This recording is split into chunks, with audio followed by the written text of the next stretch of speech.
South India shopping mall, the wedding mantra, సరికొత్త wedding collection, South India shopping mall.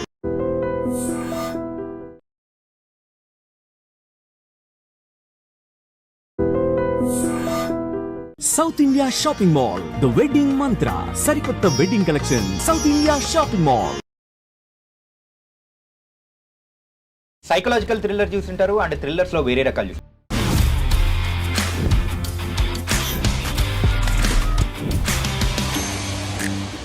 Hi guys, welcome to iDream. నేను మీ Chanakya. Guys, మరి psychological thriller చూసింటారు and థ్రిల్లర్స్లో వేరే రకాలు చూసింటారు. కాకపోతే మైథలాజికల్ థ్రిల్లర్ ఎప్పుడైనా విన్నారా? మరి విన్నా కానీ అది కూడా చాలా తక్కువగా వచ్చి ఉంటుంది. మరి అదే కవులోనే మరి తొందరలో రిలీజ్ కాబోతున్న యారీ మూవీ రిలీజ్ కాబోతుంది. అరే ఆ ట్రైలర్ చూసిన తర్వాత అయితే కొంచెం అరే ఇలా కూడా కొంచెం మైండ్తో కూడా ఆడుకోవచ్చు, ఒక దేవుణ్ణి మెయిన్ పాయింట్గా పెట్టుకొని ఇంత స్టోరీ నడిపించచ్చా అని చెప్పేసి నాకు అనిపించింది. మరి దాని గురించి ఇంకా వివరంగా మాట్లాడుకోవడానికి ఇక్కడైతే మనతో పాటు కూడా ప్రొడ్యూసర్ ఆర్వీ రెడ్డి గారు ఉన్నారు. మరి మాట్లాడిద్దాం, ఇంకా బోల్డ్ అనే విషయాలు కూడా అడిగి తెలుసుకుందాం. Hi sir. Hi Chanakya. How are you, sir? sir? Thank you so much. Yeah sir, concept trailer అనేది రిలీజ్ చేసి చాలా అవుతున్నా కానీ స్టిల్ అది చాలా ఫ్రెష్గా అనిపిస్తుంది. ఈవెన్ అందులో కనిపించిన అనసూయ గారు కానీ, సాయి కుమార్ గారు కానీ, అండ్ శుభలేఖ సుధాకర్ గారు, ప్రభావతి గారు, ఇలా చాలామంది ఉన్నా కానీ దట్ కాన్సెప్ట్ అనేది చాలా ఆలోచింపజేసేలా ఉందన్నమాట. సో ఫస్ట్ ఏంటి సార్ అది, దాని గురించి ఏంటి? అంటే మీరు ఆరి అని టైటిల్ పెట్టినప్పుడు దాని కింద ఒక క్యాప్షన్ వస్తుంది, మై నేమ్ ఈస్ నోబడీ అని. Yes, see that itself a thought provoking naming convention. ఎందుకు అలా పెట్టాల్సి వచ్చింది అంటే my name who is that nobody అనే దాని మీద ఒక మిస్టరీ ఉంటుంది, ఆ క్యూరియాసిటీ డెవలప్ అవుతుంది. అరి ఫస్ట్ 2 letters అరిషడ్ వర్గాల నుంచి తీసుకున్నది. సో మా సినిమా మొత్తము అరిషడ్ వర్గాల చుట్టూ తిరుగుతూ ఉంటుంది. ఇప్పుడు కామం, మదం, మాత్సర్యం, ఈ 6 characters ఏవైతే ఉన్నాయో, డైరెక్టర్ గారు ఏంటంటే is a very vivid book reader. Yeah. So he has a good understanding of epics. ఈ భాగవతం కావచ్చు, మహాభారతం కావచ్చు. ఇప్పుడు మేము ఇద్దరం కలిసి ఒక సినిమా చెయ్యాలి అని అనుకున్నప్పుడు, బికాజ్ నేను అతని షార్ట్ ఫిల్మ్స్, పాండమిక్ టైంలో పేపర్ బాయ్ ఇవన్నీ చూసి నాకు చాలా లాజికల్గా అనిపించాడు. అంటే అందరూ తీస్తారు సినిమాలు, అంటే ఒక ఫ్లాట్గా వెళ్ళిపోతూ ఉంటుంది, అలా అలా అలా వెళ్తుంటుంది. కానీ ఈయన డైలాగ్ రైటింగ్ కానీ లేకపోతే క్యారెక్టరైజేషన్ కానీ చాలా లాజికల్గా ఉంటుంది. So there is a mind game always. I see he plays each and every character a mind game. Right. So అలా బిల్డ్ చేసుకొని గాడ్ మస్ట్ బి క్రేజీ అని ఒక షార్ట్ ఫిల్మ్ వచ్చిండే. సో అది చాలా అంటే ఇంట్రెస్టింగ్ ఉండింది. సో అలా మేము చూస్తూ చేస్తూ కనెక్ట్ అయ్యాము. ఆయన కూడా చాలా స్టోరీస్ చెప్పాడు నాకు ఈ స్టోరీకి ముందు. సో నాకు అవన్నీ నచ్చలేదు. బట్ ఈ పాయింట్ చెప్పినప్పుడు ఈయన రమణ మహర్షి దగ్గరికి వెళ్ళి అక్కడ ఉండి రిటర్న్లో వచ్చేటప్పుడు, సార్ మీకు ఏవి నచ్చట్లేదు, ఒక పాయింట్ చెప్తానని చెప్పి ఈ స్టోరీ చెప్పాడు. ఓకే. సో ఈ స్టోరీ అప్పుడు లాక్ అయింది. ఎందుకు లాక్ అయింది అంటే సింపుల్ లైక్ కాన్సెప్ట్, ఒక నార్మల్ హ్యూమన్ బీయింగ్స్, దానిలో ఉన్న ఎనిమీస్ ఇవన్నీ మనకు తెలిసినవే. కోపం ఎలా ఉంటుంది, కోరికలు ఎలా ఉంటాయి, లేకపోతే కామం ఎలా ఉంటుంది, అంటే లోబి అనేవాడు ఎలా ఉంటాడు, ఇట్లా నాకు డిఫరెంట్ క్యారెక్టర్స్ నేను డిజైన్ చేసుకున్నాను. ఈ డిఫరెంట్ క్యారెక్టర్స్ మీద మనం ఒక సినిమా తీద్దాము అన్నాడు. అంటే ఇలా చాలా వచ్చింటాయి కదా, ఇది కొత్తగా సబ్జెక్ట్ ఏం కాదు కదా అనుకున్నప్పుడు దట్స్ వేర్ ఈ సెడ్ లైక్, ఇప్పుడు ఈ కోరికలు తీర్చుకోవాలని ఆశతోటి ఏ స్టేజ్కైనా వెళ్తారు. అంటే ఒక మనిషి మృగంలాగా మారడానికి కూడా వెనుకాడాడు ఆ కోరిక తీర్చుకోవడానికి. ఆ కోరిక ఏంటిది అనేది సస్పెన్స్. మనం ఆ కోరిక మీద డిజైన్ చేసాం సినిమాని. బట్ ఈ కోరికలు ఎవరు తీరుస్తారు అది సస్పెన్స్ థ్రిల్లర్. ఓకే. ఓకే, ఎవరు వస్తారు, ఎవరు తీరుస్తారు. సో ఈ అరిషడ్ వర్గాలకి బ్యాక్గ్రౌండ్ ఏంటి, భాగవతంలో ఏం చెప్పారు, భాగవతంలో నుంచి దీన్ని నేరేట్ చేసుకొని డిజైన్ చేసుకొని ఈ సినిమాని ఈ క్యారెక్టర్స్ పెట్టుకొని ఫస్ట్ హాఫ్ అంతా మీరు చూసినప్పుడు ఎవరికి అర్థం కాదు. ఫస్ట్ హాఫ్ అయిపోయి సెకండ్ హాఫ్లో ఇలా కోరికలు ఇట్లా అంటే అవి కోరికలు తీరవు. కానీ ఎందుకు తీరట్లేదని క్వశ్చన్ చేసుకున్న ప్రాసెస్లో వాళ్ళు అర్థం చేసుకుంటూ ఉంటారు ఈ కోరికలు మనం ఎందుకు కోరామో అని.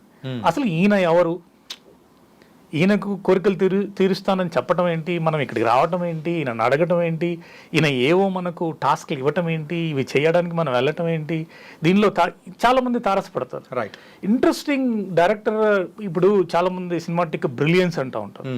ఆ సినిమాటిక్ బ్రిలియన్స్ అనేది క్యారెక్టర్స్ని ఇంటరాక్ట్ చేయించడంలో మీరు ఇంటర్కట్స్ చూస్తే ప్రతి క్యారెక్టర్ తెలియకుండా ఒకరికొకరు క్రాస్ ప్యాత్ ఉంటుంది, వాళ్ళు ల్యాండ్ అయిపోతారు. ఇప్పుడు ఎవరెవరికి సంబంధం ఉండదు, ఓకే. కానీ జర్నీలో ఒకరికి తెలియకుండా ఒకరు ఇంటర్ డిపెండెన్సీ ఉంటుంది. అంటే వాళ్ళకి తెలియకుండానే వాళ్ళు మాట్లాడుకుంటారు, వాళ్ళ మీద డిపెండెన్సీ ఉంటుంది, వాళ్ళు కొన్ని యాక్టివిటీస్ చేసుంటారు. ఆ ప్రాసెస్లో ఎవరు రియలైజ్ అయ్యారు, ఎవరు వీళ్ళందరినీ మార్చారు అనేది అది. అంటే అనసూయ గారు అండ్ శుభలేఖ సుధాకర్ గారు కానీ సాయి కుమార్ గారు అంటే బిగ్ క్యాస్ట్ పెట్టుకొని మరి కూడా వెళ్తూ ఉన్నారు. అండ్ దీని గురించి మెయిన్గా వాళ్ళని ఒప్పించడంలో ఎక్కడైనా కానీ ఒక హర్డిల్స్ ఏమన్నా ఫేస్ చేశారా? లేదండి, ఇది ఇన్స్టాంట్.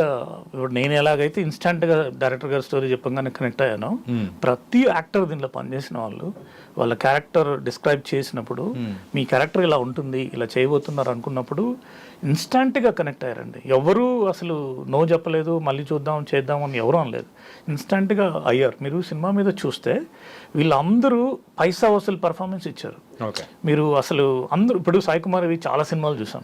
ఓకే, యాంగ్రీ మ్యాన్ గా చూసాము, లేకపోతే చాలా ఆయన డిఫరెంట్ వెరైటీస్ ప్లే చేశారు. ఒకటి అని కాదు, ఆయన veteran seasonal, I mean you know is a hero come actor కదా. సో కానీ దీనిలో ఆయన చేసిన పర్ఫార్మెన్స్ ఒక సూపర్ రిచ్ క్యారెక్టర్ చేశారు. అంటే షో స్టీలర్, మొత్తం ఆ ఎపిసోడ్ ఆయన వచ్చిన ప్రతి సీను స్టీలర్. దానికి తగ్గట్టు మిగతా వాళ్ళు కూడా, ఇప్పుడు నేను చెప్పాను కదా, ఈ ఎవరైతే మై నేమ్ ఈజ్ నోబడీ అనే క్యారెక్టర్ ప్లే చేస్తున్నారో అంతే పర్ఫార్మెన్స్ ఉంది. అంటే మామూలుగా ఇది మీ వెరీ ఇంటరాక్టివ్. మీకు ఆ డైలాగ్స్ వింటున్నప్పుడు చేస్తున్నప్పుడు చాలా బాగుంటుంది. మీ ట్రైలర్ చూడండి, ఆ ట్రైలర్ కూడా క్రిస్ప్ పెట్టుకున్నాం అంతే. ఓన్లీ ఈ కాన్సెప్ట్ బయటకు వెళ్ళాలి. ఇప్పుడు స్టార్ హీరో కోసం చూసాము, ఒక 6 months వెయిట్ చేసాము, బట్ వాళ్ళకి డేట్స్ అవైలబిలిటీ లేకపోవడం వల్ల మేము కంటిన్యూ అవ్వాల్సి వచ్చింది. కానీ అక్కడ కోరికలు కోరుకునేటప్పుడు రిటర్న్లో అవతలున్న పర్సన్ చెప్తారు, మీకు ఈ కోరిక నెరవేరాలి అని అంటే ఇలా యాసిడ్ పోయాలి, ఇంకొకరిని చంపేయాలి, అండ్ ఇంకొకరినైతే రేప్ చేయాలి, అది కూడా బ్రూటల్గా అని చెప్పేసి ఇలా చెప్తుంటే ఏంటిది అంటే ఒక్క నిమిషం ఏమనిపిస్తుందంటే అది తీక్షణంగా చూసిన తర్వాత అరే మన కోరికలు కోరుకునేటప్పుడు కూడా ఒక్క నిమిషం ఆలోచించాలేమో అన్నట్టు అనిపించింది. అంటే మీరు మనిషిలో అంతర్లీనంగా ఒక బలమైన కోరికలు ఉంటాయి. అవి ఈయన ఎంత బలంగా కోరిక నెరవేర్చుకోవాలనుకుంటున్నాడు అనేది దేవుడు టెస్ట్ చేస్తాడు. అంటే మనిషి దేవుడు అని కాదు. ఇప్పుడు మీరు ఒకటి ఇది అవ్వాలి అనుకున్నప్పుడు మీరు ఎంత బలంగా ఉన్నారు దాని మీద అనేది నేను పోక్ చేయాలి మిమ్మల్ని. అసలు మీరు స్ట్రాంగ్గా కాదన్నది నాకు తెలియాలి. నేను ఎలా తీరుస్తాను మీ కోరిక, నేను ఎలా మాటిస్తాను. సో మీరు బలంగా లేరు అని నాకు తెలిసినప్పుడు మిమ్మల్ని నేను వదిలేస్తాను. సో ఇంత బలంగా ఉన్నారో లేదో తెలుసుకోవడానికి అట్లా వేరే వేరే ఒక ఇన్హ్యూమన్ యాక్టివిటీస్, ఇప్పుడు ఒక మనిషి చేయలేనివి ఒక మృగం చేసే పనులను మీకు అప్పచెప్తే మీరు చేస్తారా? మీ కోరిక బలమా, ఈ పని బలంగా ఉంటుందా, ఈ పని చేసి మీ కోరిక నెరవేర్చుకుంటారా, ఈ పని చేయడానికి వెళ్ళి మీరు మారి మనిషిగా అవుతారా? అది సినిమాలో చూడాలి మీరు, ఎలా వెళ్తుంది ఏంటి ఏమనేది. చాలా అద్భుతంగా దీన్ని డిజైన్ చేశాడు. మా మెయిన్ స్టార్ హీరో ఎవరంటే మా కథ అండి. కథ the way it is portrayed, మీరు ఒక్కొక్కరిని చూసినప్పుడు మీరు సర్ప్రైజ్ అవుతారు. అంటే దీనిలో ఒక ఎంటర్టైన్మెంట్ ఉంది, సస్పెన్స్ ఉంది, కామెడీ ఉంది, దాని తర్వాత ఎమోషన్స్ చాలా ఎమోషన్స్, హెవీ ఎమోషన్స్ ఉన్నాయి, అటాచ్మెంట్స్ ఉన్నాయి. ఒక ఫాదరు సన్ను, మదరు సన్ను, రైట్, ఫ్రెండ్షిప్. ఇప్పుడు ఊహించండి, ఇప్పుడు 50 ఏళ్ళు మీరు ఒక ఇద్దరు ఫ్రెండ్స్గా ఉండి మీరు ఆ ఫ్రెండ్కి ద్రోహం చేయాలంటే ఎంత ఆలోచించాలి. మీ కోరిక నీ ఫ్రెండ్, సొంత ఫ్రెండ్కి ద్రోహం చేస్తున్నావు, నీకు తెలిసి చేస్తున్నావు, నువ్వు నిజంగా చేస్తావా చేయవా? ఓకే, నీ కోరిక నెరవేర్చుకోవడానికి నీ ఫ్రెండ్ని నువ్వు తెలిసి వెన్నుపోటు పొడుస్తున్నావు, నువ్వు పొడిచావా లేదా అనేది ఒకటి. అది శుభలేఖ సుధాకర్ గారు చేస్తారు సార్. ఇప్పుడు ఓకే చెప్పేసి సార్, నిజంగానే అంటే ఆయన అంత ఇదిగా దాన్ని చేశారు. అలానే ఈ శ్రీకాంత్ అయ్యం గారు ఎక్స్ట్రీమ్ పర్ఫార్మెన్స్ ఇచ్చారు. పర్ఫార్మెన్స్ మీరు చూస్తే అసలు ఈయన మెయిన్ ప్రోటగానిస్టా అంటే 6 మంది అందరిని ప్రోటగానిస్టా అనుకుంటారు మీరు, అంత పర్ఫార్మెన్స్ ఇచ్చారు. ఆయన ఇచ్చిన ఎక్స్ప్రెషన్స్ చాలా సినిమాలలో ఆయన ఇప్పటివరకు చేసి ఉంటారు, కానీ కట్టిపడేశాడు. ఈ ఎక్స్ప్రెషన్ చిన్న మైన్యూటీ కూడా.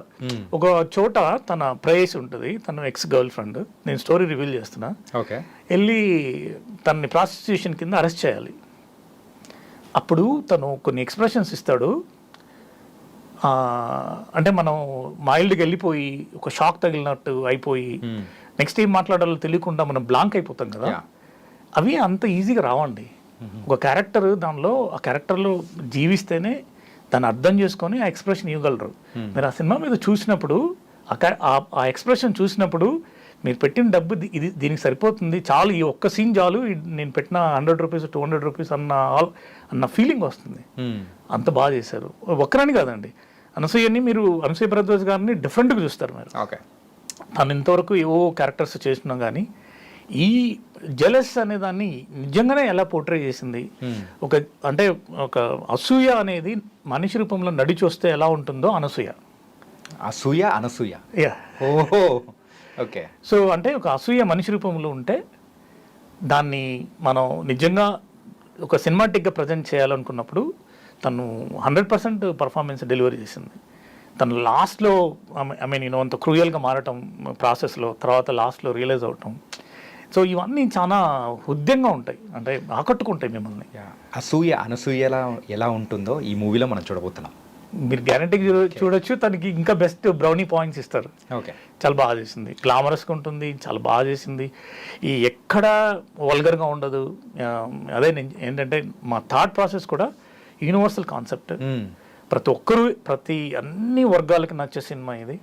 6 ఏళ్ళ పిల్లోడి దగ్గర నుంచి 60 ఏళ్ళ వరకు అందరూ చూడగలిగేది, ఎంజాయ్ చేయగలిగేది.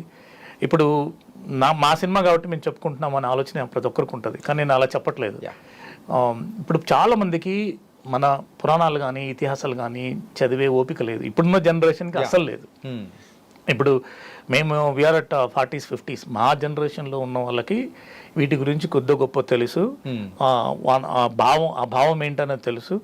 మంచి చెడు, చిన్న పెద్ద అనే తేడాలు, గౌరవంగా ఎలా బ్రతకాలి, గౌరవంగా ఎలా ఉండాలి, మనిషిని ఎలా గౌరవించాలి, ఏది చేయొచ్చు ఏది చేయకూడదు, ఏది ధర్మం ఏది అధర్మం అనేది మా జనరేషన్ వాళ్ళకి మా పేరెంట్స్ మా టీచర్స్ వీళ్ళందరూ చెప్పడం చేయటం వలన ఒక అవగాహన ఉండి మేము అట్లా జీవితాన్ని నడిపించుకుంటూ వస్తున్నాం. ఇప్పుడు ఇది చాలా స్పీడ్ యుగం కాబట్టి ఈ టెక్నాలజీ ఎక్కువైపోయి, ఫోన్స్ ఎక్కువైపోయి, యాప్స్ ఎక్కువైపోయి వాళ్ళకు అసలు సూర్యుడు నిజంగా ఎప్పుడు చూసింటారో వాళ్ళకి తెలియదు, సూర్య నమస్కారం ఎప్పుడు చేశారో కూడా వాళ్ళకి తెలియదు. ఎందుకంటే పొద్దున్న లేవగానే పడుకోగానే ఇవన్నీ ఫోన్లు వీటితోటే సరిపోతుంది. అంటే చాలామంది ఎత్తిన తల దించారంటే అమ్మాయి పెళ్లి చూపులలో ఎత్తిన తల దించకుండా ఉంటారు అనుకుంటారు, కానీ ఇప్పుడు ప్రతి ఒక్కరు ఎత్తిన తల దించట్లేదు, ఎక్కడ పెడుతున్నారు, ఫోన్లో పెడుతున్నారు. ఓకే. సో మేమేంటంటే వీళ్ళందరి చదవాలా చేయాలని కాదు, కానీ మనకు ఏంటంటే చాలా ఆధ్యాత్మిక శక్తి ఉంది, మనకు చాలా అంటే ఒక సంపద, దాన్ని ఎట్లా చెప్పాలి, కల్చరల్ సంపద మనకు చాలా ఉంది, హెరిటేజ్ చాలా ఉంది. అది మనం ఎవరము కరెక్ట్గా చేరవేయట్లేదు మన నెక్స్ట్ తరం ఏమైపోతుంది, ఒక టెక్నాలజీ వేవ్లో మనీ సంపాదించుకోవాలి, సెటిల్ అవ్వాలి, కంపారిజన్ వరల్డ్ బతికిస్తూ వాళ్ళకు మార్నింగ్ ఎప్పుడైంది, ఈవినింగ్ ఎప్పుడైంది, నైట్ ఎప్పుడైంది అని తెలియకుండా ఉండిపోతున్నారు. సో మేము ఈ సినిమాలో చెప్పింది ఏంటంటే ఈ గ్రంథాల సారాంశం, ఒక ఎసెన్స్, ఈ గ్రంథాల సోల్ వాళ్ళకి ఇవ్వగలిగాం. ఎలా ఇవ్వగలిగామంటే ఈ క్యారెక్టర్స్ని వాళ్ళ రూపంలోనే వాళ్ళల్లో ఒకటిగా, ఇప్పుడు మీరు సినిమా చూస్తే మీకు సంబంధించిన మీ ఆలోచనలు, మీ భావనలు, మీ చేష్టలు, ఓకే, అవన్నీ ఈ సినిమాలో మీకు కనిపిస్తాయి. అంటే మీరు కనెక్ట్ అవుతారు, ఇది నేనేనా, ఇది నా క్యారెక్టర్ వస్తుంది ఏంటి. అంటే ఇప్పుడు అక్కడ చూపించిన 6 క్యారెక్టర్స్ కూడా మనలో ఉన్నవి.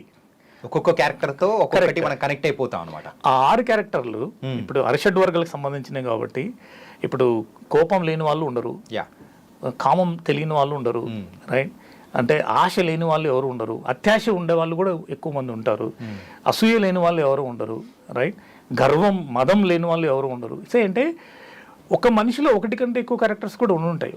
దుర్గుణాలు ఇవి మన అంత శత్రువులు.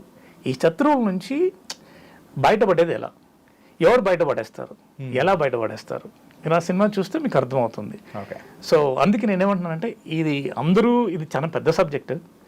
మేము కొత్త ప్రొడ్యూసర్స్గా సార్, అంటే నేను ఇదే అడుగుదాం అనుకున్నా సార్, ఏంటంటే మీరు డెబ్యూ ప్రొడ్యూసర్, అవునా?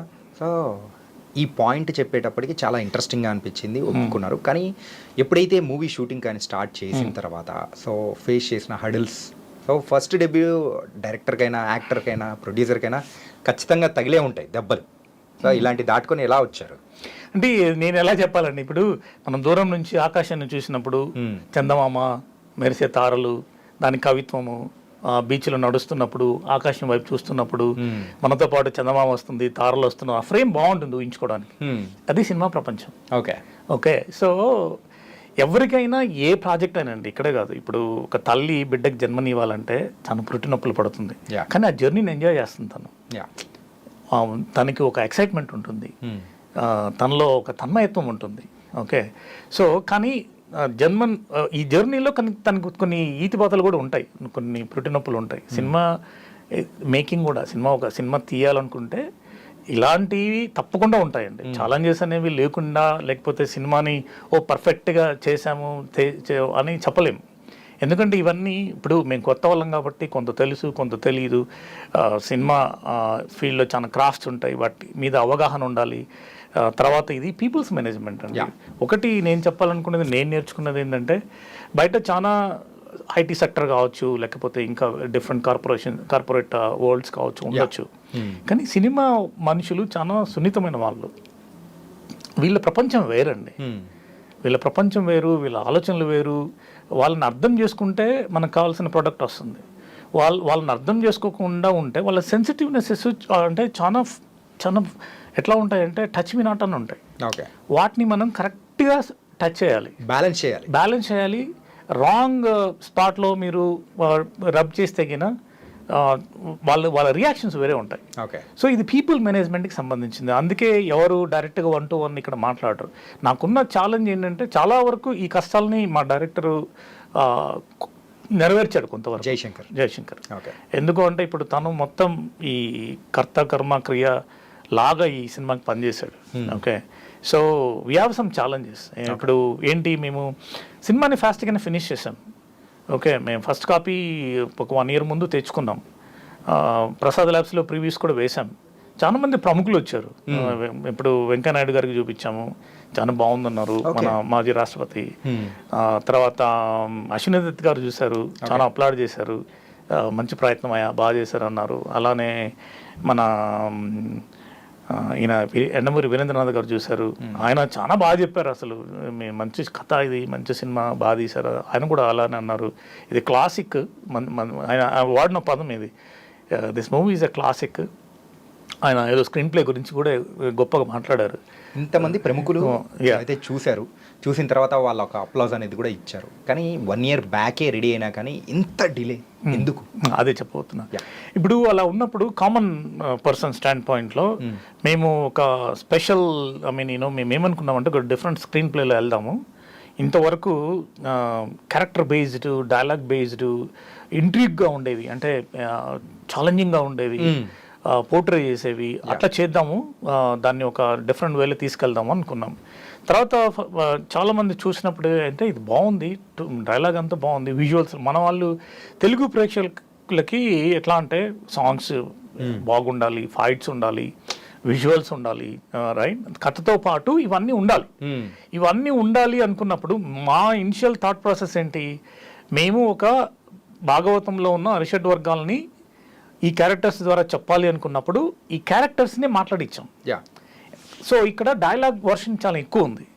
సో మీకు విజువల్స్, కమర్షియల్స్ ఇవన్నీ తగ్గిపోయినాయి అనమాట. సో మాకు వచ్చిన ఫీడ్బ్యాక్ ఏంటంటే, బ్రహ్మాండంగా ఉంది ఇది, మీరు కమర్షియల్స్ కొంచెం యాడ్ చేస్తే ఇంకా బాగుంటుంది అని చెప్పారు. సో నేను ప్రొడ్యూసర్గా కాల్ తీసుకోవాల్సి వచ్చింది, ఎందుకంటే నేను దీని మీద ఫస్ట్ కాపీ అప్పుడు 3 months 4 months ఇక్కడే ఉండి నాకు అన్ని వాటిల్లో ఒక అవగాహన వచ్చింది. అన్ని డిపార్ట్మెంట్స్లో ఏమేం జరుగుతుంది, process, pre production, post production, తర్వాత మిక్సింగ్ కానీ, లేదా ఫస్ట్ కాపీ ప్రిపరేషన్స్ కానీ, సెన్సార్ ప్రిపరేషన్స్ కానీ. సో నాకు కంప్లీట్ అండర్స్టాండింగ్ ఉంది సినిమా మీద. ఇప్పుడు సినిమా అన్ని క్రాఫ్ట్స్, 24 crafts ఎలా పనిచేస్తాయి అనేది ఒక అవగాహన ఉంది. సో డైరెక్టర్, మాకు కొంతమంది బయర్స్ కూడా వచ్చారు. వచ్చి వాళ్ళు చెప్పింది ఏంటంటే, ఈ 3-4 changes చేస్తే మేము కొంటాం. అవుట్ రైట్ డీల్స్ కూడా వచ్చినాయి. సో ఈ 3-4 changes చేయాలి అంటే ఇప్పుడు మొత్తం మూవీని డిస్టర్బ్ చేయాలి. సో మేము ఒక గ్యాప్ తీసుకున్నాం, ఒక 2 months గ్యాప్ తీసుకొని ఆలోచించాం, మనం డైరెక్ట్గా ఓటీటీకి వెళ్ళిపోదామా, లేకపోతే ఈ ఫిక్స్ చేసి థియేటర్కి వెళ్ళిపోదామా. సో నాకు ఎలా ఉండిందంటే, నాకు ఏదైనా మొదటి నుంచి ఒక విషయం పట్టుకున్నప్పుడు ఎంత కష్టం వచ్చినా నేను దాని మీద నిలబడి మనకు నచ్చిన విధంగా చేసుకోవాలి. ఇప్పుడు నాది ఇది first journey, first movie.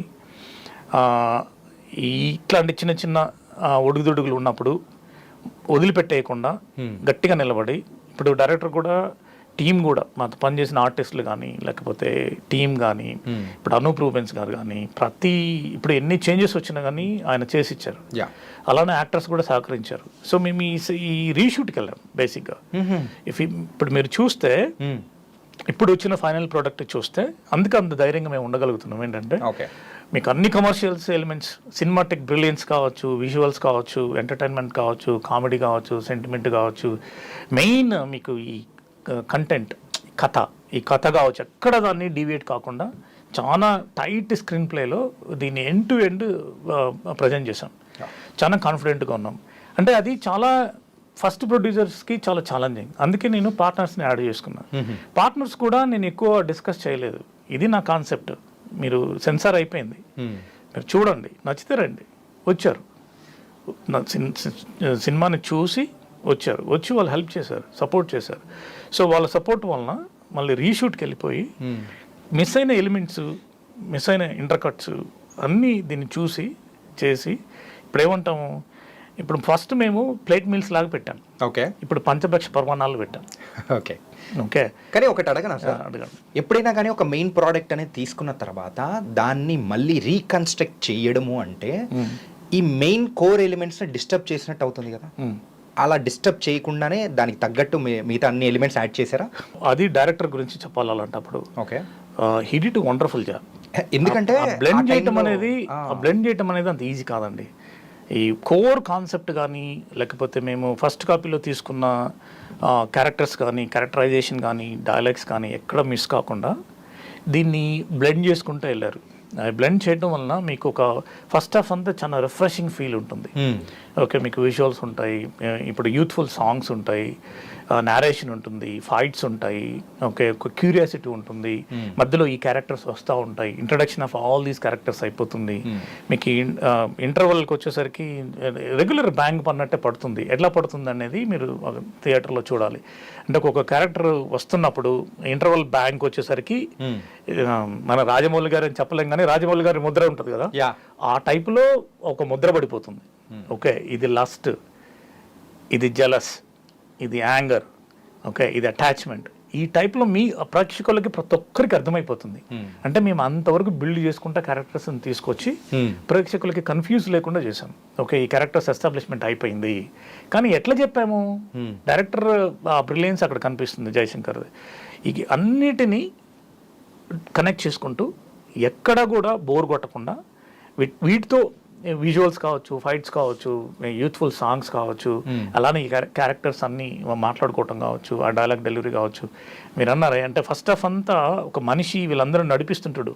So interval అయిపోయేసరికి ఎవడు ఈ సైకో, ఈ సైకో చెప్పిన దానికి మనం ఎందుకు ఉంటున్నాము, వీడు నిజంగానే నెరవేరుస్తాడా, ఇదేదో అంతా ఏదో బిగ్ గేమ్ లాగా ఉంది, బిగ్ బాస్ లాగా ఉంది అన్న టైప్లో ఒక స్టేట్కి వచ్చేస్తారు వీళ్ళు. దాని తర్వాత వీళ్ళకి ఈయన అంతు తెలుద్దాము అని సెకండ్ హాఫ్లో స్టార్ట్ అవుతారు. ఆయన గురించి తెలుసుకునే ప్రయత్నంలో వీళ్ళు ఎలా వీళ్ళ కోరికలు నెరవేర్చుకున్నారు, ఈ కోరికలు నెరవేర్చుకునే ప్రాసెస్లో వీళ్ళు ఎలా మారిపోయారు, వాళ్ళ ప్రవర్తన ఎలా ఉండింది, సో దానికి దేవుడి లీల అనేది ఎలా పనిచేసింది ప్రతి మనిషిలో. అంటే మేము చెప్పాలనుకున్నది క్యారెక్టర్ రూపంలో చూపించాం, కానీ ప్రతి మనిషికి అంతర్లీనంగా ఇద్దరు ఉంటారండి, ఒకడు మంచోడు, ఒకడు చెడ్డోడు. ఓకే, మంచోడు ఏంటంటే ధర్మం వైపు ఉండి ధర్మం గురించి ఆలోచిస్తూ ఇది చేస్తే వేరే వాళ్ళు ఇబ్బంది పడతారు నా వలన, నేను ఇది చేస్తే సమాజానికి నష్టం జరుగుతుంది అని ఒక సర్దుకొని పోయి ఉండే ఒక సనాతన ధర్మంలో సనాతన ధర్మానికి అనుగుణంగా బ్రతికే వాళ్ళు ఒకడు ఉంటాడు. రెండో వాడు ఎలా ఉంటాడు, ఈ సమాజంలో కొంతమంది పోక్ చేస్తుంటారు, నిన్ను ప్రశాంతంగా వన్నీరు. ఓకే, ఇప్పుడు నీ బతుకు నిన్ను బతకనివ్వరు, నువ్వు ఎదుగుతున్నా కిందుకు లాగుతారు, నువ్వు ఎదగకపోయినా ఎగతాళి చేస్తారు. సో ఇలాంటప్పుడు ఆ ఘర్షణలో తనకు తెలియని ఇది వచ్చేస్తుంది. ఓకే, కంపారిజన్ కావచ్చు, వేరే వాళ్ళకి బ్రతకాలనుకోవచ్చు. వాళ్ళు తీర్చుకుంటున్నప్పుడు, వాళ్ళు అలా బతుకుతున్నప్పుడు నేను ఎందుకు ఇలా బతకూడదు, నా కోరికలు నేను ఎందుకు తీర్చుకోకూడదు, నాకేం తక్కువైంది అనేది ఇది తక్కడి లాంటి త్రాసు లాంటిదండి. అంటే ధర్మము అధర్మము, ఓకే, ఈ ధర్మం నుంచి అధర్మం వైపు వెళ్ళిపోయారు ఈ కోరికలు నెరవేర్చుకోవడానికి. మళ్ళీ ఈ అధర్మం నుంచి ధర్మం వైపు వచ్చారా లేదా అనేది ఆరి. అంతే. Nice sir. ఇది ఇది కాన్సెప్ట్ గురించైనా కానీ చాలా డెప్త్గా చెప్పారు. చాలా అంటే అదేనండి యండమూరి వీరేంద్రనాథ్ కూడా అనింది అదే. ఇది 2 అవర్స్లో చెప్పే సబ్జెక్ట్ కాదు, చాలా పెద్ద సబ్జెక్ట్, చాలా ధైర్యం చేశారు, చాలా బాగా చెప్పారు సార్. ఇన్ఫాక్ట్ నేను ఒక వర్డ్ యూజ్ చేయనా అంటే బాధపడినా ఏమనుకోలేదు.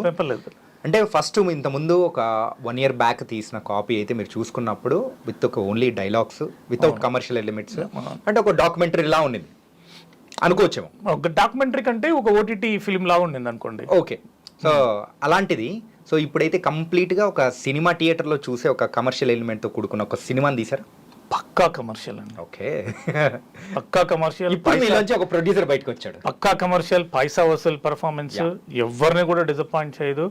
ఇప్పుడు నాకున్న ఎక్స్పీరియన్స్కి నేను వేరే వాళ్ళతో కంపేర్ చేసుకోలేను, లేకపోతే వేరే ఇప్పుడు ఇండస్ట్రీ నామ్స్ కూడా అంటే చాలామంది ఎస్టాబ్లిష్ అయి ఉన్నారు, చాలా ప్రొడక్షన్ హౌస్లు ఉన్నాయి. ఇప్పుడు మాది we started with very humble, right, we wanted to be there that వే.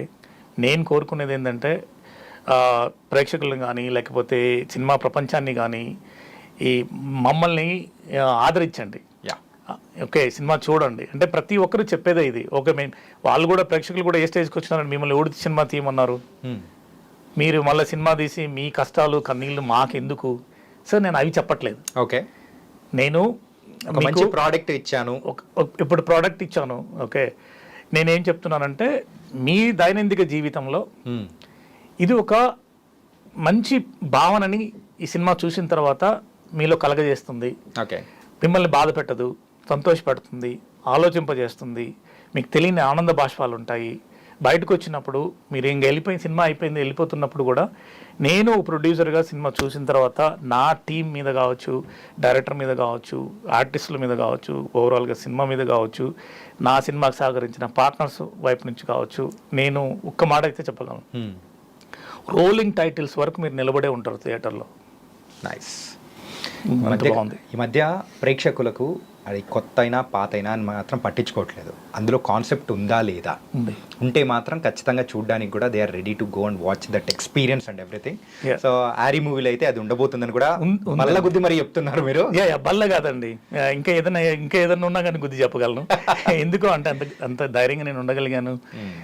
ఒక కొత్త ప్రొడ్యూసర్ అయినా, ఫస్ట్ టైం ఇంత పెద్ద సినిమా, ఇది ఒక మంచి బడ్జెట్తో తీసిన సినిమా. మీకు ఎక్కడ క్వాలిటీ కానీ ప్రొడక్ట్ కానీ ఏదేదో ఆశమాషకి తీసి అట్లా ఏదో వండి వార్చి చేసింది కాదండి. ప్రతి ఫ్రేమ్ నేను జర్నీ చేశానండి డైరెక్టర్ గారితో. ఓకే, ప్రతి ఫ్రేము ఆయన ఎంత కష్టపడ్డాడు, దీన్ని ఎలా ఎంత క్రిస్ప్గా పెట్టుకుంటే బాగుంటుంది, ప్రేక్షకుల్ని దృష్టిలో పెట్టుకొని బోరు కొట్టకూడదు అనుకుంటూనే కాన్సెప్ట్ ఎక్కడ మిస్ కాకుండా చెప్పాలనేది ఒక తపన. కానీ ధర్మాన్ని చెప్పాలనే తపనండి. ఓకే, దానిలో ఒక లైన్ రాసుకుంటారు ఆయన డైరెక్టర్, ఎండ్లో మీకు కనిపిస్తుంది, I will break the rules to sustain ధర్మ అని. లార్డ్ కృష్ణ. అంటే మనకేందంటే ఇప్పుడు అలా చేసింది ఎవరు?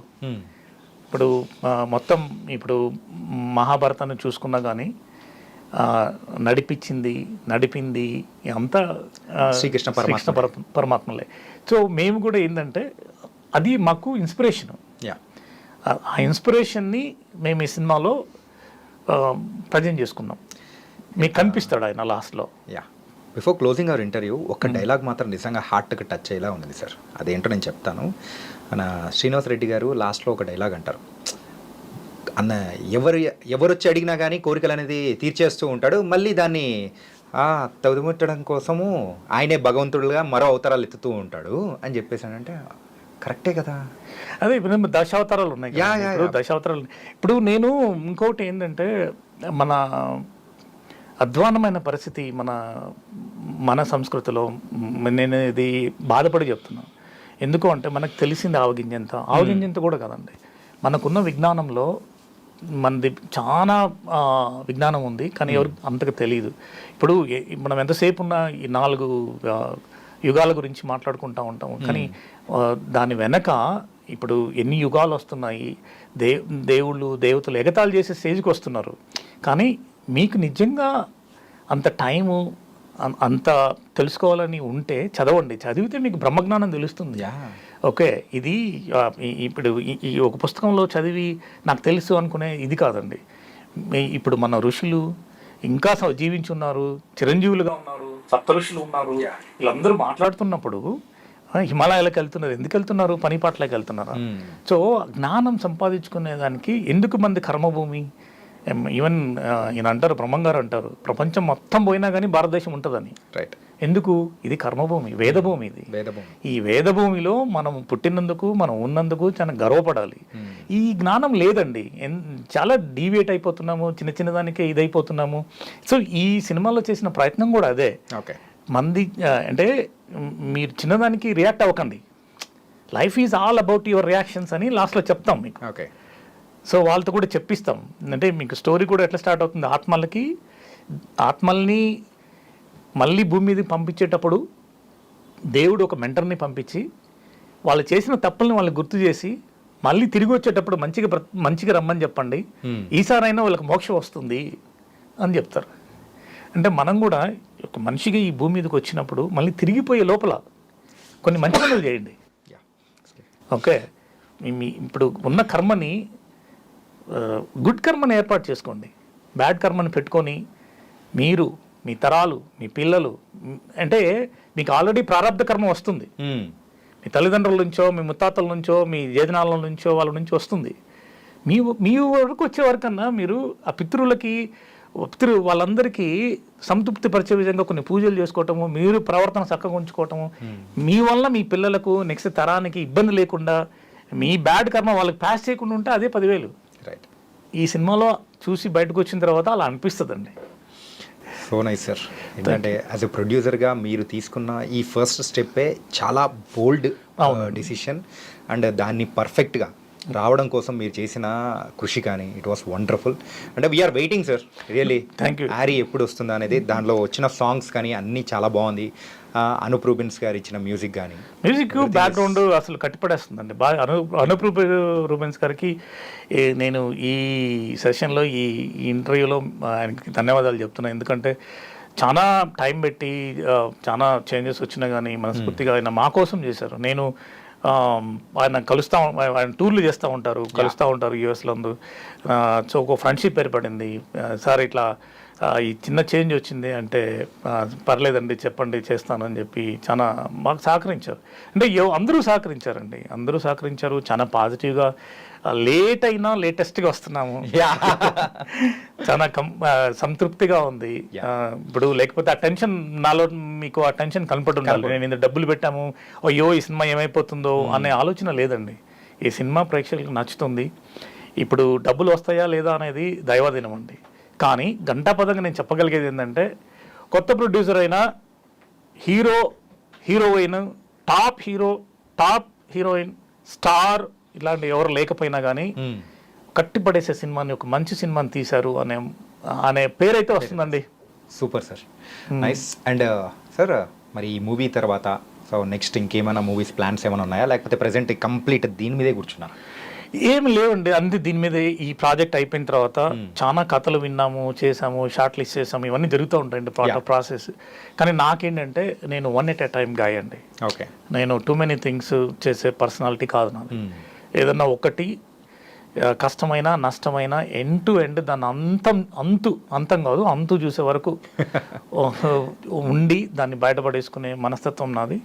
సో నేను దానికోసమే నాకు పోరాటాలు ఏమీ లేవు, ప్రయత్నాలు మాత్రమే ఉన్నాయి. మొండివాడు రాజు కంటే బలవంతుడు అని అంటూ ఉంటారు. మీరు మొండివాడు. మొండివాడి కంటే ఇప్పుడు ఈ ఇండస్ట్రీ మొండితనంతో పనిచేయదండి, లౌక్యంతో పని చేయించుకోవాలి. చెప్పండి, ఆ ప్రాజెక్ట్ కోసం మీరు మొండిగా ఉండి ఆ అవుట్పుట్ తీసుకురావడం కోసం మీరు చేసిన కృషి ఉంటుంది చూసారా. ఇది అంటే సినిమా ఇండస్ట్రీలో నాకు ఇప్పుడు శేఖర్ కమ్ముల గారు చెప్తా ఉంటారు, ఇది నా కూతురు, కొడుకు, లేకపోతే కాఫీ లాంటిది అట్లా అని చెప్తా ఉంటారు కదా. ఒక అటాచ్మెంట్ ఉంటుంది. ఎందుకు ఉంటుంది? ఆయన అంతగా ఆలోచించి తపన పడి రాసుకొని చేసుకొని దాన్ని కూడా మనం ఎట్లయితే మనం ఇప్పుడు పెట్స్ని మనలో ఒకటిగా చేసుకొని ఒక అటాచ్మెంట్ పెంచుకుంటామో ఒక జర్నీ చేసినప్పుడు ఒక ప్రోడక్ట్ గురించి సినిమా ఇండస్ట్రీలో వాళ్ళకి తెలియని ఒక అనుబంధం ఏర్పడుతుంది. నా విషయంలో కూడా అదేనండి. అంటే పట్టుదల కంటే ఇది ఒక సినిమా ఇండస్ట్రీలో నా మొదటి బిడ్డ అనుకోండి. ఓకే. సో ఇప్పుడు ఎలా వదిలేస్తాము? ఇప్పుడు కాళ్ళు వంకర ఉంది, కన్ను వంకర ఉందని వదిలేస్తామా? ఏ పేరెంట్స్ అయినా బిడ్డని అట్లా వదిలేస్తారా? వదిలేయలేరు. ఇబ్బందులు లేకుండా ఎవరైనా ఉండగలరా? లేరు. ఇబ్బందులు వస్తూ ఉంటాయి, సహజం. అది మనిషి జీవితం అంటేనే ఈ ఇబ్బందులను ఎదుర్కొని బతకగలగటం.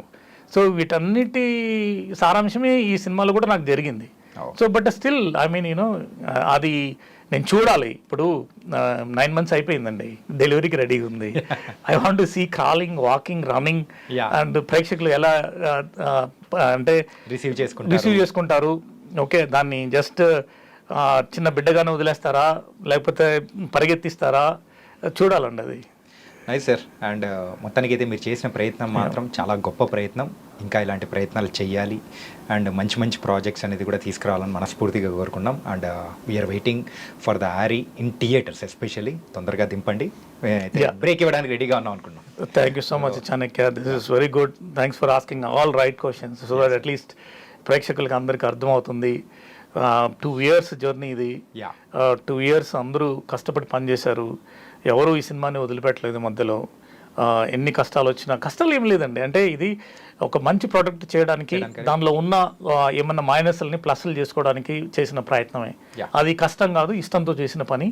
సో ఆ ఇష్టంతో చేసినాం కాబట్టి నచ్చుతుంది అని ప్రేక్షకుల్ని అనుకుంటున్నా. ప్రేక్షకులందరినీ కోరుకునేది ఏంటంటే మా సినిమా వచ్చి చూడండి, మీకు నచ్చుతుంది. ఛాలెంజెస్ అయితే నేనేం చేయను, నచ్చకపోతే అది చేస్తా ఇది చేస్తాను కాదు. కానీ మీకు ఒక ఫీల్ గుడ్ భావంతో అయితే సినిమా నుంచి బయటకు వస్తారు. ఎవడరా ఈ సినిమా ఎందుకు ఇంత చండాలంగా తీసినారా అనే భావనలో అయితే మీరు ఉండరు. ఓకే, కానీ మంచి ప్రాజెక్టే దించారు. And really thank you so much and all the very best. Thank you Chennai. Thank you.